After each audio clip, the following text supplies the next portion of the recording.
প্রত্যেকটি শিশু যখন এই পৃথিবীতে আসে তারা কোনো গুণ নিয়ে জন্মায় না, আর না কোনো পাপ নিয়ে আসে।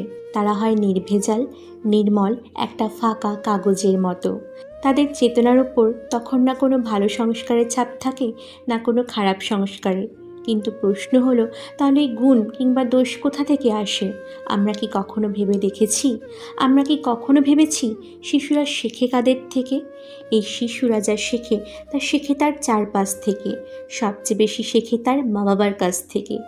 সত্য কথা তো এই যে বহু মা বাবা নিজেরাও না জেনে শুনেই নিজেদের অজান্তেই, অসাবধানতায়, ক্লান্তিতে, রাগে অনেক সময় তাদের সন্তানদের মনে কুসংস্কারের বীজ বপন করে দেন।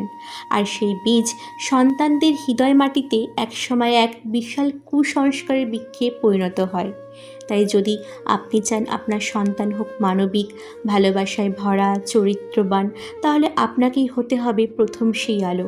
আপনাকেই শুদ্ধ হতে হবে, আপনাকেই হতে হবে সেই প্রেমময়, সহিষ্ণু, ধৈর্যশীল মানুষ, যার মুখের শব্দ, যার চোখের ভাষা একটি শিশুর আত্মাকে গড়ে তুলবে। কারণ সন্তান না কখনো জন্ম থেকে ভালো বা মন্দ হয় না, সে গড়ে ওঠে আপনাদেরই ছায়ায়। আপনার প্রতিটি শব্দ, প্রতিটি অভিব্যক্তি একটি নতুন প্রাণীর ভবিষ্যৎ তৈরি করছে। তাই নিজেকে একবার জিজ্ঞেস করুন, আপনি কি সত্যি আপনার সন্তানের ভবিষ্যৎ গড়ে তুলছেন, নাকি অজান্তেই ধ্বংস করে ফেলছেন? কারণ ভবিষ্যৎ আপনার হাতে। আজ আপনি যা হবেন, আগামীকাল আপনার সন্তান তাই হবে।